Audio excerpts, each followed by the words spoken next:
Good evening बच्चों, कैसे हो आप सभी। आज हम क्लास 10th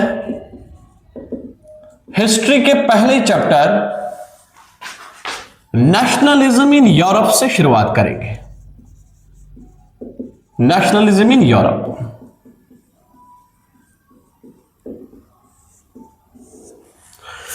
देखो बच्चों, आप सभी को बड़ा डर होता है हिस्ट्री का कि सर ये हिस्ट्री समझ में नहीं आती, लेकिन आप मेरे साथ बने रहो और हिस्ट्री आपको साइंस से भी आसान लगने लगेगी। ये मेरा वादा रहा आपसे। तो चलिए पहले यूनिट की शुरुआत करेंगे नेशनलिज्म इन यूरोप से। Without wasting your further time हम स्टार्ट करेंगे chapter number 1 nationalism in Europe.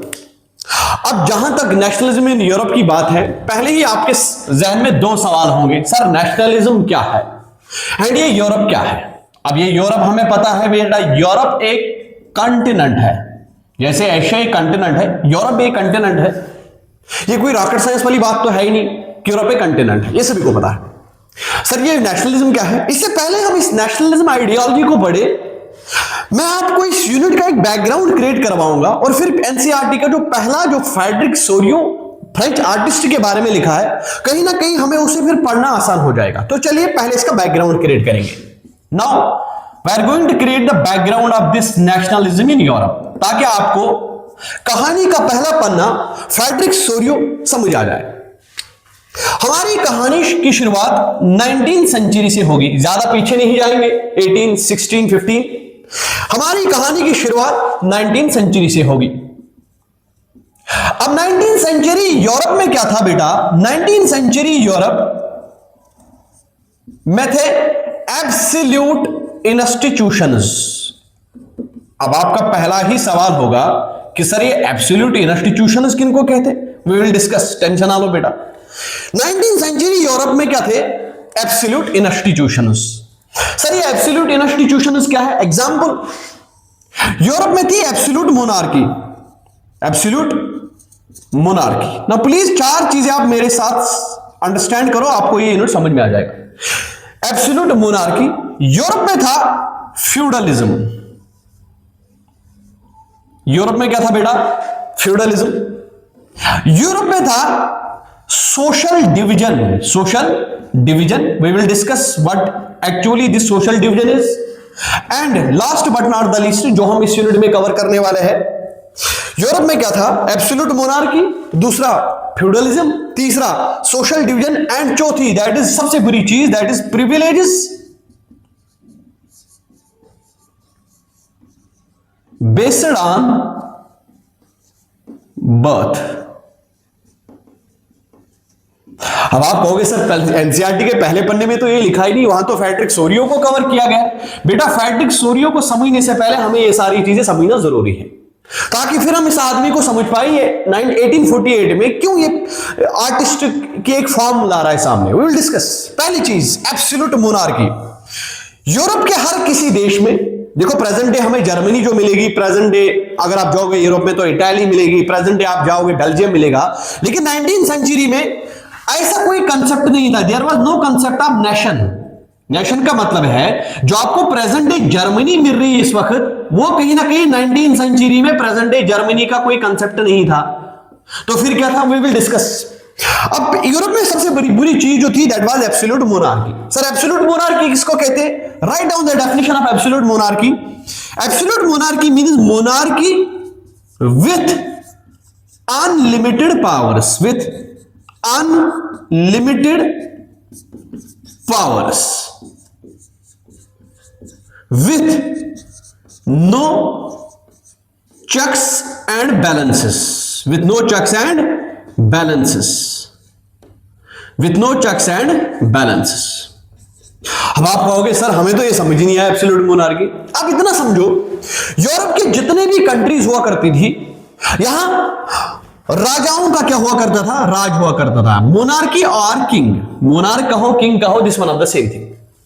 अब let's put an example. Europe का कोई देश है, जहां पे एक राजा बैठा है, जैसे आपने 9th में पढ़ा होगा डेफिनेटली फ्रांस के बारे में, आपने कहीं ना कहीं पुराने इतिहास के पन्ने पढ़े होंगे। फ्रेंच रेवोल्यूशन से पहले फ्रांस में एक आदमी था जिसका नाम था लुई 16, या जिसको आप लुईस कहते हो, इट इज लुई 16। अब लुई 16 क्या था? ये फ्रांस का मोनार्क था, ये फ्रांस का राजा था। और जब ये फ्रांस का राजा था तो ये क्या करता था बेटा, इसके पास अनलिमिटेड पावर्स थे। अनलिमिटेड पावर्स का मतलब है इसकी मर्जी आए फ्रांस में किसी की गर्दन काट ले, इसकी मर्जी आए फ्रांस के लोगों को टैक्स बढ़ा ले। दैट मीन्स कहीं ना कहीं यूरोप में, एंटायर यूरोप में क्या थी? Monarchy, absolute monarchy. यानी एब्सोल्यूट इंस्टीट्यूशनों में पहली सबसे बड़ी बुरी चीज क्या थी यूरोप में? Absolute monarchy. Absolute monarchy means जिस मोनार्क के पास अनलिमिटेड पावर्स होंगे, यानी जो उसकी मर्जी आए अपनी मनमानी करे। जैसे इस वक्त अगर मैं एक एग्जांपल दूं, नॉर्थ कोरिया का, इस वक्त अगर आप देखोगे नॉर्थ कोरिया का जो मोनार्क है उसकी मर्जी जो नॉर्थ कोरिया में चाहता है करता है। लेकिन क्या हमारे देश में ऐसा है कि हमारे प्राइम मिनिस्टर ऑफ इंडिया जो है वो जो चाहते होंगे तो वो करेंगे? No, not possible. समझ में आ रहा है? तो कहीं ना कहीं एब्सोल्यूट मोनार्की में एक राजा होता है और राजा की मनमानी चलती है, मर्जी चलती है। अब राजा की मर्जी चले आम आदमी को मार डालो तो राजा मार डालेगा, राजा की मर्जी चले आम आदमी पे टैक्स बढ़ा दो तो राजा टैक्स बढ़ा देगा। दैट मीन्स कहीं ना कहीं एक मुसीबत से यूरोप एक मुसीबत फेस कर रही है, that is absolute monarchy. Now sir दूसरी चीज क्या है? Europe was facing feudalism. Europe में क्या था? फ्यूडलिज्म। अब ये फ्यूडलिज्म एक बड़ी आइडियोलॉजी है, इसको मैं थोड़ा सा क्रैक्स में समझा दूंगा। फ्यूडलिज्म किसको कहते हैं? Let us put an example. मान लो कोई यूरोप का देश है जिसका नाम है X, there is a country by the name of X. Example दे रहा हूं, just putting an example. Europe की कोई देश है, यूरोप का कोई देश है जिसका नाम एक्स है। अब इस एक्स में मान लो, एग्जांपल मैं बता रहा हूं, इस एक्स में 40 कैनाल्स ऑफ लैंड है। How much canals of land? 40 canal जमीन है। आई am just putting an example, hypothetical exam है ताकि आपको ये समझ में आ जाए। एक यूरोप का देश है जिसका नाम एक्स है और एक्स में 40 कैनाल जमीन है, 40 कैनाल लैंड। और इस 40 कैनाल जमीन, अब इस यूरोप में ये जो देश एक्स है यहां 40 फैमिलीज रह रही है। कितनी फैमिलीज रह रही है बेटा? 40 फैमिलीज। सर एक देश है जिसका नाम एक्स है, यहां 40 कैनाल जमीन है और यहां 40 फैमिलीज रह रहे हैं। अब होता क्या था यूरोप में, इस 40 कैनाल का जो मालिक होगा जिसको उसको कहेंगे फ्यूडल लॉर्ड। क्या कहेंगे बेटा? Feudal Lord. सर ये फ्यूडल लॉर्ड जैसे हमारे देश में हुआ करता था जमींदार। यानी कहने का मतलब है इस 40 कैनाल का मालिक एक आदमी होगा। आई am just putting an example, जो फ्यूडल लॉर्ड होगा जिसका नाम हैरी भी हो सकता है या वाई भी हो सकता है, इसका कुछ भी नाम हो सकता है। एक आदमी है जो फ्यूडल लॉर्ड है, यानी ये इस एक्स देश की जितनी भी जमीन है उसका मालिक ये आदमी है जिसका नाम हैरी है और समथिंग एल्स। अब ये क्या करवाएगा, ये इन 40, अब डेफिनेटली जो बाकी जो 40 फैमिलीज रह रहे होंगे उनके पास तो जमीन ही नहीं है सर, वो फिर कैसे खेती करेंगे? तो ये फ्यूडल लॉर्ड क्या करता था, ये अपनी जमीन इनको देता था। किनको देता था? इन 40 फैमिलीज को डिस्ट्रीब्यूट करता था और इनसे कहता था कि आप इस पे कल्टीवेशन करो। प्लीज ट्राई टू अंडरस्टैंड बेटा, आप इस पे क्या करो? कल्टीवेशन, यानी आप इस पे खेती करो। और जब ये लोग खेती करते थे तो क्या होता था, एक एग्जांपल लेंगे, let us put an example कि एक फैमिली है जिसको एक कैनाल मिला, वो उस कैनाल पे खेती बाड़ी कर रहे, कल्टीवेशन कर रहे। एग्जांपल कल्टीवेशन ऑफ वीट करवा रहे। अब कल्टीवेशन ऑफ वीट कर रहे, लेकिन एक फ्यूडल लॉर्ड क्या करता था, जब यहां का किसान बेचारा 6 महीने 4 महीने मजदूरी करके इस जमीन पे खेती करता था, पसीना इस किसान का बहता था, लेकिन फ्यूडल लॉर्ड क्या करता था, 90 से ज्यादा % इसका प्रोडक्शन ले जाता था।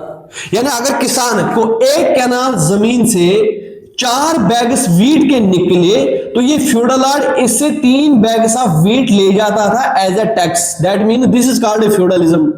सबसे बुरी चीज, काम किसान कर रहा है और आराम से फ्यूडल लॉर्ड खा रहा है। तो ये सबसे बुरी चीज फ्यूडलिज्म दूसरी चीज थी यूरोप की सोसाइटी में। तो पहले हम समझ चुके हैं कि एब्सोल्यूट मोनार्क, एब्सोल्यूट इंस्टीट्यूशन में पहला इंस्टीट्यूशन था ये monarchy, absolute monarchy, and second institution was feudalism.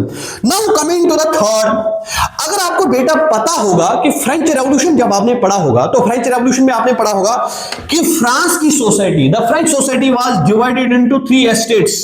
कितने एस्टेटों में बटी थी फ्रांस की सोसाइटी?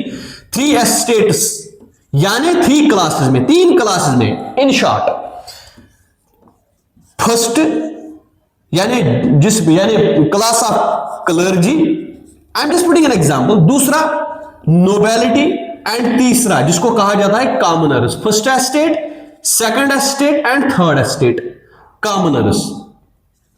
देखो बेटा एक और चीज समझनी है, यानी फ्रांस की society, I am just putting an example, ये यूरोप की सोसाइटी में सोशल डिवीजन था। सोशल डिवीजन बुरी बात नहीं है, लेकिन सोशल डिवीजन बुरा कब बनता है मैं समझा दूंगा। अब एग्जांपल मैं फ्रेंच रेवोल्यूशन से लूंगा। फ्रेंच रेवोल्यूशन से पहले फ्रांस की सोसाइटी कितने क्लास में डिवाइडेड थी? 3 स्टेट्स में। आपने बैकग्राउंड में पढ़ा होगा 9th में। First state, second state and third state. First state में क्लर्जी, अभी क्लर्जी क्या है जब हम आगे इस चैप्टर को बढ़ाएंगे तब हम समझेंगे। Second state nobility and third state commoner. अब आपको भी पता होगा कि फ्रांस में सारा जो टैक्स लिया जाता था वो किससे लिया जाता था? कॉमनर से, आम आदमी से। दैट मीन्स हमारे यूरोप की सोसाइटी क्या की बेटा? Society was divided and the burden of the tax, जो टैक्स की जो बर्डन थी वो कहीं ना कहीं कॉमनर्स पे थी। किससे बेटा? आम आदमी से। किसान को लूटते थे, डॉक्टर से टैक्स लिया, वकील से टैक्स लिया, टीचर से टैक्स लिया, और राजा महाराजा इस टैक्स को क्या करते थे? इस टैक्स पे ऐश करते थे। तो एक और बुरी मुसीबत की चीज कहां थी? यूरोप में। Europe is facing absolute monarchy, Europe is facing the मुसीबत ऑफ ये फ्यूडलिज्म, एंड तीसरी चीज जो यूरोप फेस कर रहा है that is social division. But this social division जो है बेटा, ये कहीं ना कहीं सोशल डिवीजन ये इस यूरोप के समाज को खा रहा है, क्योंकि थर्ड स्टेट पे ही टैक्स लगता है। फर्स्ट और सेकंड स्टेट वाले लोग उस टैक्स पे एंजॉय कर रहे हैं, और वो फर्स्ट और सेकंड स्टेट यानी स्टेट की ओर टैक्स नहीं दे रही, खाली टैक्स की बर्डन किस पे है? कॉमनर्स। यानी यूरोप में एक और मुसीबत है। नाउ कमिंग टू द एक और चीज जिसको हम समझेंगे, that is privileges based on birth. Privileges based on birth का क्या मतलब है?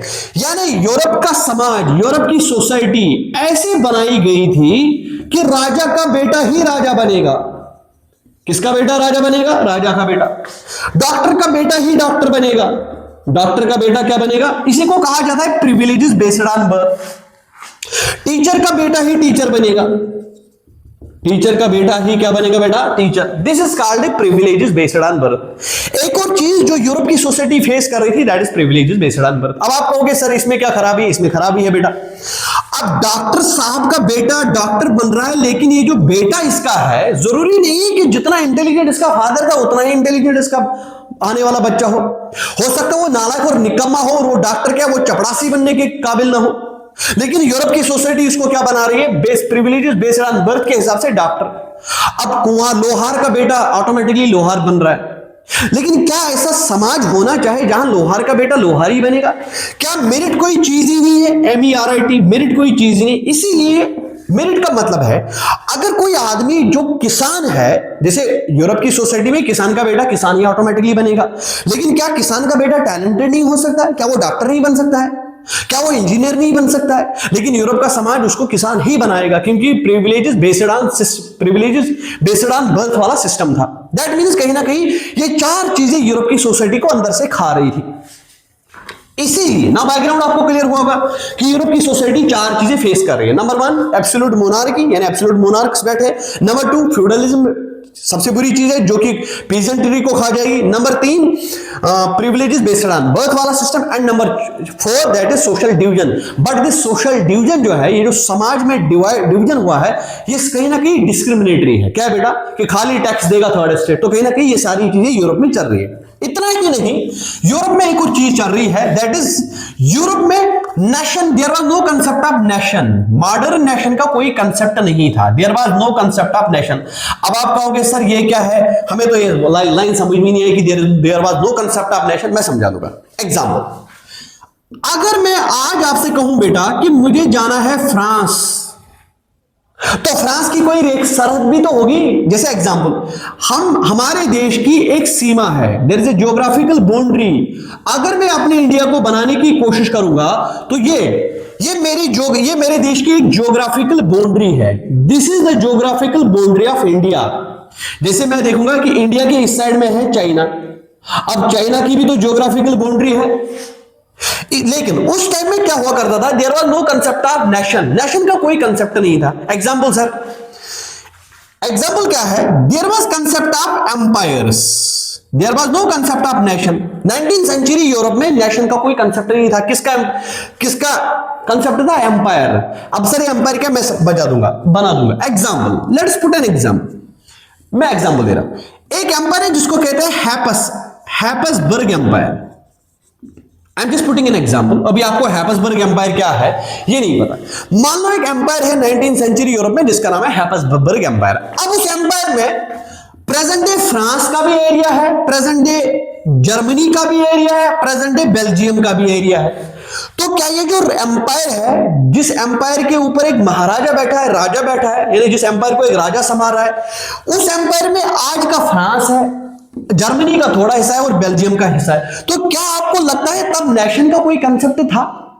तो no, there was no concept of nation. क्या नहीं था बेटा? नेशन। एक ज्योग्राफिकल बाउंड्री नहीं थी। दैट मीन्स कहीं ना कहीं बहुत सारे देशों पे एक ही राजा महाराजा का कब्जा हुआ करता था और उसका कोई एम्पायर हुआ करता था। तो ये एक और मुसीबत थी कहां? यूरोप में। यानी there was no concept of modern nation. अब यूरोप में हमने 4 चीजें बैकग्राउंड में पढ़ी है और ये 5वीं चीज कि कोई भी कंसेप्ट नेशन का था ही नहीं 19 और 18 सेंचुरी यूरोप में। There was no concept of nation at all. अब इसी के बैकग्राउंड में एंड इतना एक और चीज समझो, अब यूरोप में मोनार्की होगी सर, तो मोनार्की होगी तो फिर दैट मींस डेमोक्रेसी के प्रिंसिपल्स नहीं होंगे। There was no concept of equality. Europe में इक्वालिटी का कोई कंसेप्ट नहीं है। यूरोप में कोई फ्रीडम का कंसेप्ट नहीं है। यूरोप में फ्रीडम ऑफ सुपीरियर एक्सप्रेशन का कंसेप्ट नहीं है। फ्रीडम ऑफ सुपीरियर एक्सप्रेशन का मतलब बोलने की आजादी। जैसे मैं डेमोक्रेसी में बोल सकता हूं, मैं सरकार के खिलाफ भी बोल सकता हूं अगर सरकार हमारा काम नहीं करेगी। लेकिन मोनार्की में हम मोनार्क के खिलाफ जो ही बोलना शुरू करेंगे, मोनार्क हमें उठा के जेल में डालेगा या तो वहां डालेगा। दैट मींस ये सारे मॉडर्न आइडियाज है ही यूरोप में। इसी बैकग्राउंड में जो हमने अभी तक पढ़ा, इसी बैकग्राउंड में 1848 में, नाउ अब हम एनसीईआरटी के पन्नों पे आएंगे। 1848 में फ्रांस का एक आर्टिस्ट था, फ्रेंच आर्टिस्ट, जिसका नाम था Frederic Sorrieu. Frederic Sorrieu, Frederic Sorrieu कहो या सोरियो को, this one of the same thing. इसी बैकग्राउंड में अब ये बैकग्राउंड चल रहा है यूरोप में कि मल्टीनेशनल एम्पायर है, नेशन का कोई कंसेप्ट नहीं है, फ्यूडलिज्म है, एब्सोल्यूट मोनार्की है, सोशल डिवीजन है, वो भी कौन सा सोशल डिवीजन? डिस्क्रिमिनेटरी वाला, and privileges based on birth वाला सिस्टम है। इसी बैकग्राउंड में now please try to understand. अब जब यूरोप में ये कहानी चलेगी तो यूरोप के लोग क्या हो जाएंगे? यूरोप के लोग चाहेंगे कि कहीं ना कहीं वो अपने देश को इस महाराजा वायरी गुलामी से आजाद कर दे।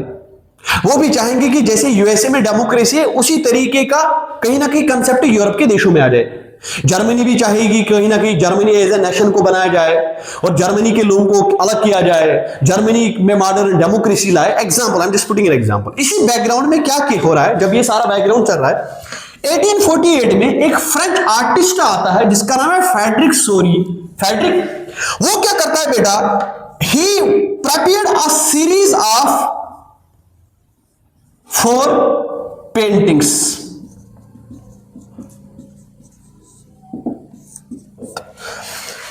फ्रेडरिक सोरी साहब फ्रेंच आर्टिस्ट पेंटिंग की एक सीरीज लाता है, 4 पेंटिंग्स से प्रिंट करता है यानी बनाता है। अब उसमें क्या करता है?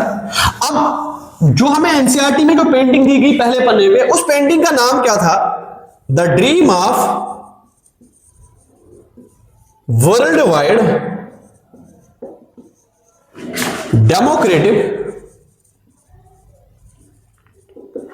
And social republics. The dream of world wide democratic and social republics. अब इसी बैकग्राउंड में फ्रेडरिक सोरियो 1848 में क्या करता है बेटा? क्योंकि एक आर्टिस्ट था, यह आर्ट फॉर्म में सारी चीजों को लिख रहा था, तो कहीं ना कहीं इसने एक पेंटिंग क्रिएट कर दी फ्रेडरिक सोरियो ने। इस पेंटिंग का टाइटल क्या है? The dream of world wide democratic and social republics. ये चाहता है कि यूरोप में, अभी समझो, ये चाहता है कि यूरोप में क्या हो? यूरोप में डेमोक्रेसी आ जाए और यूरोप में रिपब्लिकन सिस्टम आ जाए। अब ये सर डेमोक्रेसी क्या है, रिपब्लिकन क्या है, मैं समझा दूंगा। अभी समझो, ये इसकी पेंटिंग का नाम है। Now please try to understand. अब इसकी पेंटिंग में इसका एक विजन है। क्या बेटा? विजन। अब इसकी पेंटिंग का विजन है utopian vision, UTOPIAN, utopian vision. अब आप कहोगे सर ये अपने आर्ट फॉर्म में यूटोपियन विजन क्या है? जो ये आर्ट बना रहा है, जहां से बहुत सारे लोगों की एक लाइन बना रहा है, वो मैं डिस्कस करूंगा, आप टेंशन ना लो बेटा। इस पेंटिंग का एक विजन है, this is vision in the painting that is called utopian vision. या ये चाहता है एक यूटोपियन सोसाइटी बने। क्या बने बेटा? एक यूटोपियन समाज बने। अब यूटोपियन सोसाइटी को उसको कहते हैं, utopian society is a society, utopian, write down the definition of utopian society. Utopian society is a society where WHERE everyone, sorry, utopian society is a society where there is complete freedom, comma, equality, justice and liberty etc. लेकिन ये जो utopian vision है, but this society is impossible to exist, impossible to exist. अब इसका क्या मतलब है? यानी ये जो आर्ट फॉर्म, यानी ये जो पेंटिंग बना रहा है, उस पेंटिंग में इसका एक विजन आ रहा है यूटोपियन। अब इस पेंटिंग में और भी चीजें पढ़ेंगे, पहले सुनो। इसका एक यूटोपियन विजन है इस पेंटिंग का। ये चाहता है कि यूरोप में, ये चाहता है पूरी दुनिया कैसी बने, ये चाहता है कि पूरी दुनिया ऐसी बने कि जहां सारे लोग आजाद हो, देर कोई भी बंदिश ना हो, कोई भी रिस्ट्रिक्शन ना हो, या जहां सारे बराबर हो। अब मैं आपसे एग्जाम्पल बता दूं, क्या हमारे इंडिया में सारे बराबर है? क्या अंबानी और आम आदमी जो 10 दिन का 100 रुपए जिसकी दिहाड़ी दिन की 100 रुपए है, क्या अंबानी और वो आदमी बराबर है? तो नहीं। तो कहने का मतलब है, ये चाहता है कि ऐसा समाज बने जहां सभी बराबर है, जहां सभी के पास बराबर के रिसोर्स है। यानी अगर आपके पास 10 रुपए तो मेरे पास भी 10 रुपए, उसके पास भी 10 रुपए, फलाने और डिमगाना के पास भी 10 रुपए हो। जहां सभी क्या हो बेटा? आजाद हो, जहां बंदिशें ना हो, जहां नेशनल बॉर्डर्स ना हो। Is that clear? ये एक और चीज चाहता है कि जहां सभी क्या होंगे बेटा? जहां सभी आजाद होंगे, जहां सभी बराबर होंगे। लेकिन क्या ऐसा समाज बन सकता है? इसीलिए ये इमेजिनरी है। This society is impossible to exist. ऐसा समाज कभी नहीं बन पाएगा, क्योंकि समाज में अमीर होगा तो डेफिनेटली गरीबी होगा। हैव्स एंड हैव नॉट्स का कंसेप्ट तो होगा। दैट मींस अगर हमारी सोसाइटी में एक अमीर है तो डेफिनेटली गरीब भी है। तो कहने का मतलब है, ये जो विजन देख रहा है, it is an imaginary, imagination है इसकी, इमेजिनरी विजन है। यानी ऐसा विजन, ये एक ख्याली पलाव है। ख्याली पलाव ख्याल में बहुत अच्छा लगता है, लेकिन प्रैक्टिकल में वो पलाव पॉसिबल नहीं है जो ये देख रहा है। इमेजिनरी विजन है इसका। ये चाहता है कि ऐसा समाज बने जहां सभी बराबर हो, ऐसा समाज बने जहां सभी क्या हो? सभी आजाद हो। इसीलिए अब इस पेंटिंग में जो ये कहीं ना कहीं इसका जो विजन है, यूटोपियन विजन है, ये चाहता है ये विजन, यानी ये यूटोपियन सोसाइटी पर्टिकुलरली पहले यूरोप में बने। ये चाहता है यूरोप के साथ। अब इतना ही नहीं, ये क्या चाहता है बेटा? ये चाहता है, इसमें एक और चीज दिखाएगी। पहली चीज पेंटिंग की क्लियर होगी। दूसरी चीज अगर आपको ध्यान होगा, इसमें दिखाया गया स्टैचू ऑफ लिबर्टी। क्या दिखा गया बेटा? Statue of liberty.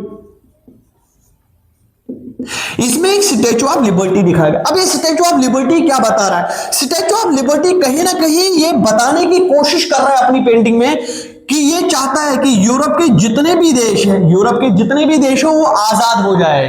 क्या हो जाए बेटा? उनको फ्रीडम मिले। किससे? द इंस्टीट्यूशंस ऑफ मोनार्की से। मोनार्की जैसे इंस्टीट्यूशन से, मोनार्की, फ्यूडलिज्म, इन शॉर्ट अगर हम कहेंगे एब्सोल्यूट इंस्टीट्यूशन से, एब्सोल्यूट इंस्टीट्यूशन से यूरोप के नेशंस को मिले आजादी। ये मैं बता चुका हूं, एब्सोल्यूट इंस्टीट्यूशन बैकग्राउंड में ही बता चुका हूं। यानी statue of liberty, liberty is a symbol of freedom, आजादी। अब आजाद किससे होना है? यानी ये चाहता है कि यूरोप के जितने भी लोग हैं, जितने भी देश है, वो आजाद हो जाए एब्सोल्यूट इंस्टीट्यूशन से। एब्सोल्यूट इंस्टीट्यूशन में सर क्या क्या? मोनार्की है, फ्यूडलिज्म है, इनसे लोग आजाद हो जाए। क्या हो जाए बेटा? एक और चीज अगर आपको बता दूं, इस पेंटिंग में एक और चीज है। तो स्टैचू ऑफ लिबर्टी का मतलब समझ में आएगा, इसका यूटोपियन विजन भी आपको समझ में आया होगा। ये दिखा रहा है, ये जो स्टैचू ऑफ लिबर्टी है ना, please try to understand, statue of liberty जो है, इसके एक हाथ में है एक torch, there is a torch in one hand, और दूसरे हाथ में है charter of human rights, charter of human rights. यानी जो स्टैच्यू ऑफ लिबर्टी बताया दिखाया गया है, इसके एक हाथ में चार्टर ऑफ ह्यूमन राइट्स है और दूसरे हाथ में है टॉर्च। टॉर्च का मतलब यहां क्या है? Torch means enlightenment. Torch simply means enlightenment. Torch means enlightenment. Torch means enlightenment. Torch means knowledge. सब वो क्या है वो समझा दो, समझाएंगे। इसकी टॉर्च जो एक हाथ में, उसका मतलब है एनलाइटनमेंट और नॉलेज। और ह्यूमन राइट्स का charter we will discuss. Enlightenment of knowledge का मतलब है कि अब आदमी को पता चल गया कि जो डेमोक्रेसी है और मोनार्की में क्या अंतर है। नाउ द यूरोपियन ये चाहता है कि कहीं ना कहीं यूरोप का आदमी अवेयर हो जाए कि डेमोक्रेसी और मोनार्की में का अंतर क्या है, बुरे और अच्छे चीज में क्या अंतर है, दैट क्लियर। नाउ उसको नॉलेज मिले फ्रीडम के बारे में, ना उसको इक्वालिटी के बारे में पता चले, दैट क्लियर। कहीं ना कहीं ये चाहता है, ये टॉर्च दिखाकर, कहने का मतलब ये टॉर्च हम यूरोप के लोगों को एक रास्ता दिखा रही है। कहां की ओर रास्ता दिखा रही है बेटा?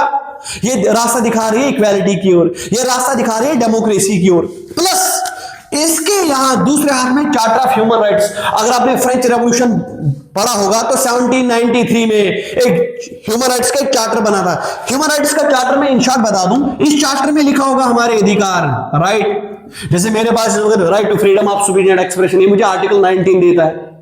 तो ये चाहता है कि लोगों के पास अधिकार हो जीने का, उठने का, बैठने का, लोगों अपने रिप्रेजेंटेटिव्स को चुनने का, सरकार चुनने का और सरकार बदलने का अधिकार हो। लोगों के पास अधिकार हो राइट टू लाइफ का, जीने का अधिकार। लोगों के पास अधिकार हो राइट टू इक्वालिटी, बराबरी का अधिकार। क्योंकि यूरोप की सोसाइटी बराबर है नहीं, सोशल डिवीजन है। तो ये चाहता है कि दूसरे हाथ में जो ये चार्टर ऑफ ह्यूमन राइट्स, कहीं ना कहीं दिस ह्यूमन राइट्स का जो ये चार्टर है, it focuses on individual rights. किस पे फोकस कर रहा है? इंडिविजुअल राइट्स, हर आदमी को उसके अधिकार हो। जैसे अगर आप देखोगे यूरोप के समाज में एक और मुसीबत थी कि तब खाली जो टैक्स पेयर थे, दोज हु आर एजुकेटेड, उन्हीं को फ्रेंच रेवोल्यूशन में एक्टिव सिटीजन बनाया गया था। लेकिन इसके विजन का मतलब ये नहीं है। इसके विजन का मतलब है कि यूरोप के हर आदमी को, चाहे वो मेल हो या फीमेल हो, बराबर के अधिकार मिले। इसीलिए लिखा है एक और चीज, ये दो चीजें समझ में आई होगी। तीसरी चीज इसने ये भी लिखा है स्टैच्यू ऑफ लिबर्टी में, क्या बता दिया है कि स्टैच्यू ऑफ लिबर्टी की तरफ पब्लिक क्या कर रही है, कुछ लोग स्टैच्यू ऑफ लिबर्टी की तरफ एक ट्रेन की फॉर्म में जा रहे हैं। ट्रेन की फॉर्म का मतलब है लाइन की फॉर्म में जा रहे हैं, यानी बहुत सारे लोग एक लाइन बना रहे हैं जो स्टैच्यू ऑफ लिबर्टी की तरफ जा रहे हैं। कहां जा रहे हैं बेटा? स्टैच्यू ऑफ लिबर्टी की तरफ जा रहे हैं। और वो स्टैच्यू ऑफ लिबर्टी को रेस्पेक्ट दे रहे होमे। स्टैच्यू ऑफ, इसका मतलब है कहीं ना कहीं उनके लिए, डेमोक्रेसी के लिए अब वो चाहते हैं कि आप डेमोक्रेटिक इंस्टीट्यूशन आ जाए। और ये एक और चीज इसमें बताई गई है कि United States of America and Switzerland इस स्टैच्यू ऑफ लिबर्टी को क्रॉस कर रही है, यानी क्रॉस कर चुके हैं। क्यों? क्योंकि यूनाइटेड स्टेट्स ऑफ अमेरिका और Switzerland, United States of America दुनिया की पहली डेमोक्रेसी है, ओल्ड डेमोक्रेसी। पहली बार डेमोक्रेसी कहां आई? United States of America. तो कहने का मतलब ये यूएसए के लोग अपने हाथ में एक फ्लैग लेकर बैठे, जो स्टैच्यू ऑफ लिबर्टी को, अगर ये स्टैच्यू ऑफ लिबर्टी है तो ये इसको क्रॉस कर गए हैं क्योंकि यहां डेमोक्रेसी आ चुकी है। स्विट्जरलैंड के लोगों में ये भी क्रॉस कर रहे हैं क्योंकि यहां भी डेमोक्रेसी आ चुकी है। इसीलिए चाहता है, अब ये दिखाता क्या है, इस भीड़ के पीछे जो यूनाइटेड स्टेट्स ऑफ अमेरिका के लोग स्टैच्यू ऑफ लिबर्टी को क्रॉस कर रहे हैं, यूरोप के लोग स्टैच्यू ऑफ लिबर्टी को क्रॉस करके, इस भीड़ के पीछे दिखा रहा है बहुत सारे लोगों की भीड़। जैसे फ्रांस के लोगों की भीड़, फ्रांस के लोग भी इस कतार में जुड़े हैं, जर्मनी के लोग भी इस कतार में जुड़े हैं, रशिया के लोग भी इस लाइन में जुड़े हैं, ऑस्ट्रिया के लोग भी इस कतार में जुड़े हैं, इंग्लैंड के लोग भी इस कतार में जुड़े हैं, एटसेट्रा। तो कहने का मतलब है, ये चाहता है, ये इससे सिग्निफाई करता है कि ये जो लोगों की भीड़ स्टैच्यू ऑफ लिबर्टी को क्रॉस कर रहे हैं या जो स्टैच्यू ऑफ लिबर्टी की ओर बढ़ रही है, तो कहीं ना कहीं ये देश कहां बढ़ रहे हैं? डेमोक्रेसी की ओर। क्यों? क्योंकि तब जाके जब 1848 में ये बनाया था इसने, ये आर्टिस्टिक फॉर्म बनाई थी, तो तब जाके यूरोप के देशों में रेवोल्यूशन आ रहे थे। तब फ्रांस में एक रेवोल्यूशन आ चुका था, फ्रेंच रेवोल्यूशन के बाद भी एक और रेवोल्यूशन आ चुका था। तब जर्मनी की भी कोशिश हो रही थी कि जर्मनी के लोगों को मिलाने का काम किया जाए, जर्मनी की यूनिफिकेशन करने का काम। ये हम आगे पढ़ेंगे, जर्मनी की यूनिफिकेशन। तो कहने का मतलब है, तब कहीं ना कहीं यूरोप में आ रहे थे रेवोल्यूशन। क्या आ रहे थे बेटा? रेवोल्यूशन। यूरोप की सोसाइटी में आ रहे थे बदलाव, और वो बदलाव किसके खिलाफ थे? मोनार्की के खिलाफ। कहीं ना कहीं यूरोप के लोग मोनार्क को उठा के बाहर फेंकते थे, और कहीं ना कहीं वो चाहते थे कि हमारे देश में क्या हो, डेमोक्रेसी। तो कहीं ना कहीं ये चीज भी बता दी गई बेटा किसमें, इसी आर्ट फॉर्म में। इतना ही नहीं बेटा, एक और चीज भी बताई गई इसमें। अगर आपने देखा होगा इस पेंटिंग के ऊपर there is a cross at the top of the painting. Painting के ऊपर जो है एक क्रॉस है, यानी कहीं ना कहीं किसको दिखाया गया, जीसस को दिखाया गया, जीसस क्राइस्ट। अब क्रिश्चियन जीसस क्राइस्ट को गॉड का बेटा मानते हैं, या कुछ आपने पढ़ा होगा कुछ लोग तो गॉड ही मानते हैं। अब इस पेंटिंग में यह भी दिखाया गया कि गॉड कहीं ना कहीं इससे खुश है। पेंटिंग में दिखाया गया कि जीसस क्राइस्ट कहीं ना कहीं चीज से, ये जो लोगों की कतार जा रही है स्टैच्यू ऑफ लिबर्टी की ओर, कहीं ना कहीं इससे खुश है। दैट मीन्स इस पेंटिंग में इस जीसस क्राइस्ट का दिखाना है divine approval. This means divine approval. Please write down this, divine approval, divine approval, APP।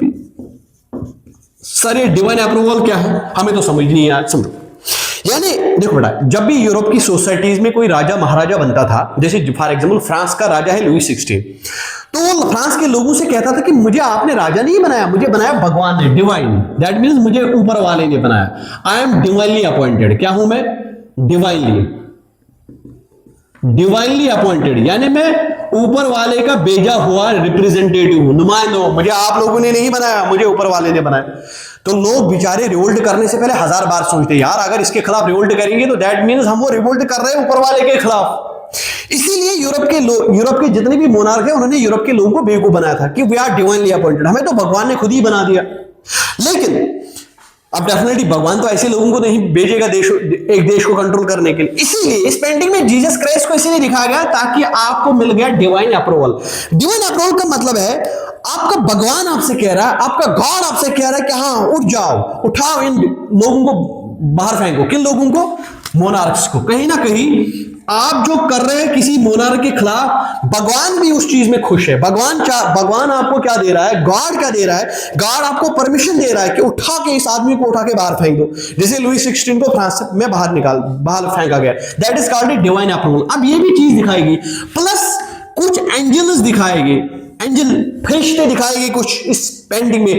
That means this symbolises peace. इसका क्या मतलब है, इट सिंबलाइजेस पीस। इसका मतलब है शांति। यानी जब आप इन मोनार्क्स को हटाओगे तो फिर आपके देश में क्या आ जाएगी, शांति, यानी पीस। तो कहीं ना कहीं ये सारी चीजें इस फ्रेडरिक सोरियो की पेंटिंग में दिखाई गई है। फ्रेडरिक सोरियो चाहता है कि हमारे यूरोप की सोसाइटी में बदलाव आए, और फ्रेडरिक सोरियो एक और चीज चाहता है कि नेशन का कंसेप्ट बने। क्या बने बेटा, नेशन। नेशन का मतलब जैसे आज की जर्मनी है। एक और चीज मैं बता दूं, एक और चीज इसमें दिखाई गई है, एक और चीज एनसीईआरटी में जो दिखाई गई, इसमें यह भी दिखाया गया है कि फ्रांस के लोगों के पीछे, क्योंकि यूएसए के लोग और स्विट्जरलैंड के लोग इस स्टैच्यू ऑफ लिबर्टी को क्रॉस कर चुके हैं क्योंकि उनमें डेमोक्रेसी आई है। उसके बाद फ्रांस के लोग पहुंच चुके हैं स्टैच्यू ऑफ लिबर्टी तक, यानी यहां कुछ बदलाव आने वाला है। और इनके पीछे जर्मनी के लोग आ रहे हैं, जर्मनी के लोग। इस भीड़ में जर्मनी के लोगों को भी दिखाया जाए, और उनके हाथ में ट्राई कलर फ्लैग है। क्या है बेटा, try colour black flag, try colour flag. ये रेड, ब्लू और गोल्ड का बना है, ये इसका बना है। लेकिन तब जब ये फ्रेडरिक सोरियो साहब 1848 में ये चीज बना रहा था, तो तब जर्मनी का कोई कंसेप्ट ना था ही नहीं। तब जर्मनी जो प्रेजेंट डे जर्मनी है, तब इस जर्मनी का कोई कंसेप्ट था ही नहीं। रीजन, तब जर्मनी बटी थी 39। At that time the Germany was divided into 39 states. We will discuss this in the unification of Germany. जब हम जर्मनी की यूनिफिकेशन पढ़ेंगे तब हमको पता, यानी कहीं ना कहीं पूरा 1947 से पहले जो इंडिया था वो इंडिया बटा हुआ था। तो कहीं ना कहीं क्या 1947 से पहले इंडिया एज ए नेशन था? नो। आधे पे कुछ किसी एरिया को कंट्रोल कर रहे थे मराठास, किसी एरिया को कंट्रोल कर रहे थे सिख, किसी एरियाज को कंट्रोल कर रहे थे मुगल्स, किसी एरिया में कोई और बैठा था इज़ाट के लिए। तो मॉडर्न नेशन का कोई कंसेप्ट नहीं था। तो इसी तरह का जर्मनी का तब कंसेप्ट था ही नहीं। इसका मतलब इस आदमी का विजन बहुत है। इस आदमी का क्या है, विजन अहेड है अपने टाइम से। तो ये सारी चीजें इस पेंटिंग में दिखाई गई। आपको इस पेंटिंग के बारे में हो सकता है कोई क्वेश्चन आ जाए। आई होप कि आपको इस पेंटिंग के बारे में सारी चीजें समझ में आ गई। और ये क्या चाहता है, ये चाहता है मॉडर्न नेशंस बने। जैसे आज के देश, जैसे जर्मनी की एक अलग आइडेंटिटी है, वहां ये चाहता है कि कहीं ना कहीं यूरोप में क्या आ जाए, ये मल्टीनेशनल, ना प्लीज ट्राई टू अंडरस्टैंड, ये चाहता है मल्टीनेशनल एम्पायर का खात्मा हो, मल्टीनेशनल एम्पायर खत्म हो जाए। यानी जैसे अगर कोई हैब्सबर्ग एम्पायर है, उसके पास फ्रांस का भी आधा है, बेल्जियम का भी आधा है और जर्मनी का भी आधा है। किसका आधा है बेटा? यानी फ्रांस का आधा, जर्मनी का आधा और बेल्जियम का आधा। अब ये चाहता है कि क्या हो जाए, ये फ्रांस ये आधा अलग हो जाए, जर्मनी का ये आधा अलग हो जाए और बेल्जियम का ये आधा अलग हो जाए, और जर्मनी जो इस वक्त दिख रही है कहीं ना कहीं मॉडर्न नेशन की तरह बन जाए। अब सर नेशन क्या है? देखो बेटा, नेशन, मॉडर्न नेशन जो है ना, नेशन बेसिकली किस चीज पे बनते हैं? नेशन बनने के पीछे बहुत सारी चीजें हैं। पहली चीज, नेशन बनते हैं on the base of religion, on the base of religion. Nation बनते हैं लैंग्वेज पे, प्लीज ट्राई टू अंडरस्टैंड, फिर मैं एक और चीज बता दूंगा। नेशन बनते हैं कॉमन कल्चर पे, ये सारी किसी नेशन बनने के लिए इन सारी चीजों का होना जरूरी है। एग्जांपल सर हमें समझ नहीं आया, देखो बेटा, जर्मनी के लोग they are German speakers. Germany के लोग क्या है? German. Majority, please now try to understand, majority of the people of Germany are German speakers. तो दैट मीन जर्मनी जो बनाया गया है ये किस पे बनाया गया है? लैंग्वेज पे। दैट मीन मॉडर्न नेशंस का कंसेप्ट क्या है? या तो किसी लैंग्वेज, या तो लैंग्वेज पे होगा, या तो कल्चर पे होगा, या तो रिलीजन। एग्जांपल सर एक और, अरब, सऊदी अरब। सऊदी अरब जो है ये देश भी बना है किस पे? ये देश बना है दो चीजों पे। कॉमन लैंग्वेज, सऊदी अरब के लोग क्या बोलते हैं? अरबिक बोलते हैं, और उनका रिलीजन है इस्लाम, या religion is Islam. That means कहीं ना कहीं नेशन जो है या तो रिलीजन पे बनते हैं, या तो लैंग्वेज पे बनते हैं, या तो कॉमन कल्चर। अब आपका एक और चीज हो सकता है कि सर हमारे इंडिया में अगर आप कहोगे कि रिलीजन पे, नेशनल रिलीजन पे बनता है, लैंग्वेज पे बनता है, या कॉमन कल्चर पे बनता है, लेकिन हमारे इंडिया में तो डाइवर्सिटी है। हमारे इंडिया में तो 1000 लैंग्वेजेस बोली जाती है, 1000 से भी ज्यादा। हमारे इंडिया में तो बहुत सारे कल्चर्स। एज ए नेशन बना दो चीजों की वजह से। पहला, common past struggle plus the sense of collective belonging, the sense of collective belonging। पहले इसको समझेंगे।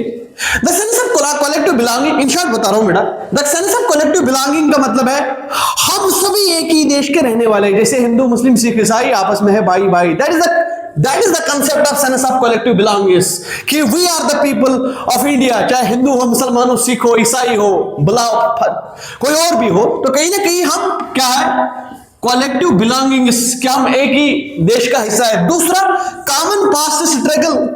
देखो ब्रिटिश सरकार में, अब वो एक तो बड़ा इतिहास का एक चैप्टर है, मैं इसको इन शॉर्ट बता दूं। अब ब्रिटिश सरकार में अंग्रेज मुसलमान के लिए भी हानिकारक था, हमारे हिंदू भाई के लिए भी हानिकारक था, हमारे सिख भाई के लिए भी हानिकारक था, और हमारे क्रिश्चियन ब्रदर भाई के लिए भी हानिकारक था। उनकी कॉलोनियल पॉलिसी जो है, दे वर वेरी एक्सप्लॉइटेटिव। यानी कहीं ना कहीं हमारे समाज के सारे सेक्शन एक्सप्लॉइट हो चुके थे। तो फिर हमारे जहन में आ गया यार, तो क्यों ना हम क्या करें, कलेक्टिवली मिलके अपने देश को आजाद करवाए। वो जो कलेक्टिव फीलिंग डेवलप हो गई कॉलोनियल एक्सप्लॉइटेशन से, तो कहीं ना कहीं उससे भी कहीं ना कहीं India as a nation create हुआ। नाउ अब ये हो चुका है एनसीईआरटी का पहला पन्ना। लेकिन एनसीईआरटी के पहले पन्ने में आपने देखा होगा साइड में एक और इंफॉर्मेशन दी है, अर्नेस्ट रेनान के बारे में कुछ लिखा है। अब ये अर्नेस्ट रेनान क्या है? इज अ फ्रेंच फिलोसोफर जो कहता है व्हाट इज आवर नेशन। ये कहता है कि नेशन क्या है। इसके हिसाब से nation it is not mandatory, जरूरी नहीं कि नेशन कॉमन लैंग्वेज से बनाई जाए। नेशन बनाने के लिए कॉमन कल्चर का होना जरूरी है, नेशन बनाने के लिए कॉमन लैंग्वेज का होना जरूरी है, कॉमन रिलीजन का होना जरूरी है। ये कहता है कि नेशन बनते हैं, कैसे बनते हैं? डिवोशन से। कैसे? देश बनते हैं दिल से, मोहब्बत से। जैसे India as a nation create हुआ है किससे? मोहब्बत से बेटा। इतना ही नहीं, अब अर्नेस्ट रेनान ने एक और चीज कही, क्योंकि इसने यूरोप के कॉन्टेक्स्ट में कहा तो हम उसी कॉन्टेक्स्ट से समझाएंगे। अर्नेस्ट रेनान का कहना है कि लेट अस सपोज, अभी तक हमने अभी देखा कि हमारे पास फ्रेंच आर्टिस्ट जो है, जो आर्ट फॉर्म में बताने की कुछ कोशिश कर रहा था, तो अर्नेस्ट रेनान कह रहा है कि अब अगर नेशन बन गए, let us suppose there is a nation, एक नेशन है जिसका नाम है एक्स। अब इस नेशन में फॉर एग्जांपल 4 स्टेट्स है nation, this nation is made of 4 states. ये क्या कह रहा है कि कोई भी नेशन है जो 4 स्टेटों का बना है, लेकिन ये 4 स्टेटों का बना इसलिए क्योंकि इनके बीच का कॉमन बॉन्ड रिलीजन नहीं है, इनके बीच का कॉमन बॉन्ड कॉमन कल्चर नहीं है, इनके बीच का जो बॉन्ड क्रिएट किया है दैट इज डिवोशन, लव। यानी नेशन किसी और चीज अपार्ट फ्रॉम दीज लैंग्वेज के बगैर, कल्चर के बगैर किसी और चीज से नेशन खड़ा हुआ। ये कहता है कि मान लो फॉर एग्जांपल अब ये जो नेशन है, लेट अस सपोज कोई भी नेशन है जिसका नाम है एक्स, इसमें 4 स्टेट्स है, यूरोप के कंटेक्स्ट में पढ़ा रहा हूं बेटा। अब इनमें एक ऐसी स्टेट है जिसको इस नेशन के साथ जोड़ा गया है, यानी A B C and D. एक नेशन है जिसका नाम है एक्स, इसमें 4 स्टेट्स है, A, state B, state C and state D. ये कहते हैं कि कलेक्टिवली इन 4 स्टेटों ने डिसाइड कर दिया and they make a nation, इन्होंने एक नेशन बना दिया। लेकिन कभी कभार इसमें एक एनसीईआरटी में एक और चीज में पेल्विसिट या पेल्विसाइड, देखो इसमें क्या कहा गया, पेल्विसाइड का मतलब है वोट, पेल्विसाइड मींस वोट। अब ये वोट क्या है, यहां इस वोट का ये मतलब है कि अगर कभी कभार इन फ्यूचर इन 4 स्टेटों में किसी स्टेट को लग रहा है कि वो इस नेशन के साथ नहीं रहना चाहती, तो तब जाके वहां के रहने वालों लोगों को वोट मिलना चाहिए, पेल्विसाइड यानी वोट मिलना चाहिए, और वो डिसाइड करेंगे कि वो इस नेशन का हिस्सा रहेंगे या नहीं रहेंगे।